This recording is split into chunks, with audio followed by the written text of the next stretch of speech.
This past Sunday night was myth making. A father in the stands, a rookie under the lights, a city dragging around a decades old curse like an anvil on a chain, and a young quarterback who shrugged, tightened his chin strap, and said, I'm who they've been looking for.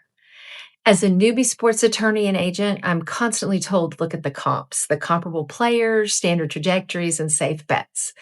But after Sunday night, I'm convinced that the most valuable lesson in sports right now isn't in the analytics, it's in the Sanders family box. In this industry, you'll hear people talk about pressure like it's abstract. The word gets tossed around on ESPN panels, debated on podcasts, and written into scouting reports. Sunday night, pressure became a person. It walked into that stadium in the form of a fifth round rookie who wasn't supposed to win, wasn't supposed to shine, and if you listen to the loudest voices, wasn't even supposed to be there. And Shedeur Sanders didn't flinch. If you watched the Cleveland Browns beat the Las Vegas Raiders 24-10 Sunday night, you didn't just see a rookie quarterback win a game. You saw the breaking of a generational curse, if you will. Before Shedeur took the field on Sunday, Browns quarterbacks were 0-17 in their first career starts dating back to 1999. The pressure was immense, the history was heavy, but Shedeur didn't fold. Why? Because he spent his entire life being built for this specific type of heat. 24-10 over the Raiders, a streak of failure broken, a narrative flipped, a city exhaling, the critics and the haters silenced. But the story isn't the score, it's the psychology. Because long before Shedeur ever touched an NFL field, he'd already been forged in a furnace hotter than anything Cleveland or the haters and detractors could throw at him. So let's be honest about what happened in April. Seeing a talent like Shedeur Sanders slide to the fifth round pick 144, was shocking to some, but vindictive to others. Not because he couldn't play, but because people didn't like the packaging. He was skipped over round after round. I couldn't believe I was watching it 5 times over while teams reached for safer picks. The media narrative shifted from his Heisman-worthy college stats to ripping apart his character. It was an orchestrated attempt to humble a young man who refused to fit the quiet, submissive mold of a traditional rookie. They didn't like that he had confidence. They didn't like that he had a brand. They didn't like that he wouldn't shrink to make them comfortable. And so the anonymous scouts sharpen their knives, holds the ball too long. He's not an NFL leader. He's too Hollywood. Never mind that half of the league stars are wearing tunnel walk couture and Cartier. When Shedeur does it, suddenly it's a red flag. But sliding doesn't break you when you were raised to understand that the world doesn't decide your value. Your preparation does, your character does, and most importantly, your faith does. Now, this brings me to Deion Sanders.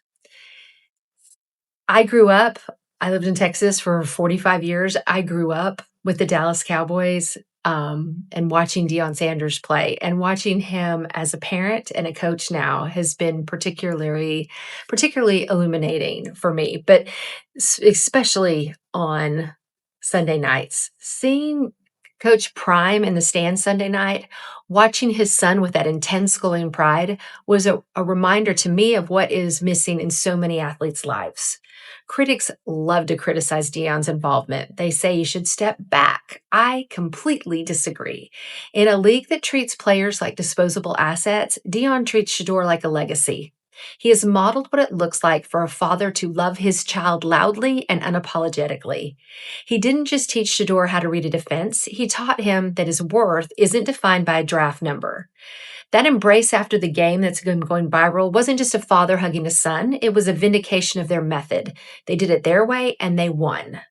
Lots of people love to nitpick the Sanders dynamic. Like I said, his dad is too involved, his dad talks too much, his dad needs to step back.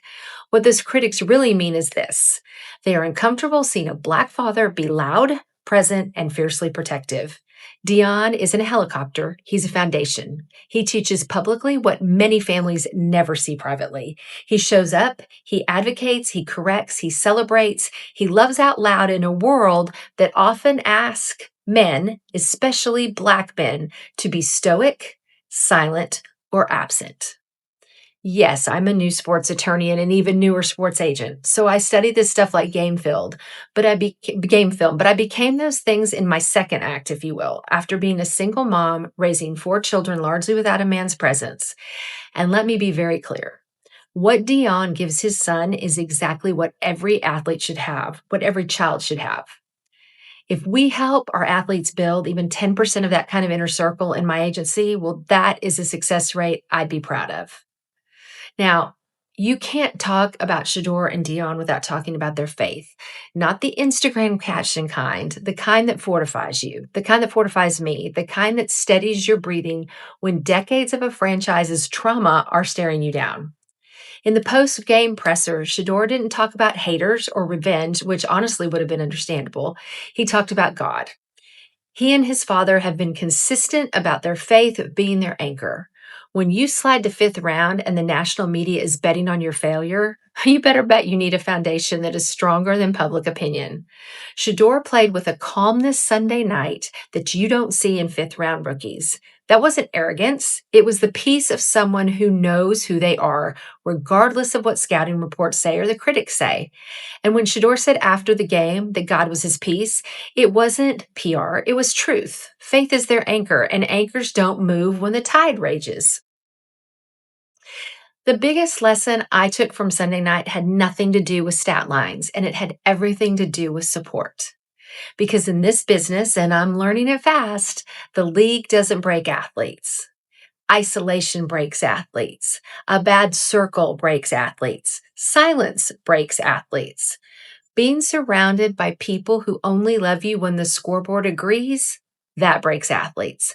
But a corner like like the Sanders family that keeps you standing, that carries you, that lets you breathe inside the chaos, that beats curses, now that's something to be excited about. Shedeur walked into that stadium with the father in the stands who loves him louder than the entire internet hates him and played with a calm you can't teach. That's faith, that's preparation, that's support. That's a support system built like a fortress. Sunday night proves something. Talent gets doubted, draft stock gets twisted, narratives get ugly. But a quarterback who knows who he is, you can't rattle that. For me, as we build our practice and agency, the lesson is clear. My job isn't just to get guys paid, it's to help them build a Sanders style corner. Every athlete needs a support system that insulates them from the toxicity of the business. They need people who remind them of their value when they are sliding down the draft board. Shedeur Sanders proved Sunday night that if your mind and your circle are right, and if you trust in God, you can handle anything the league or life throws at you. Shedeur didn't just break a decades long losing streak on Sunday night. He broke the myth that confidence is arrogance, that branding is baggage, and that a young black quarterback has to shrink to be respected.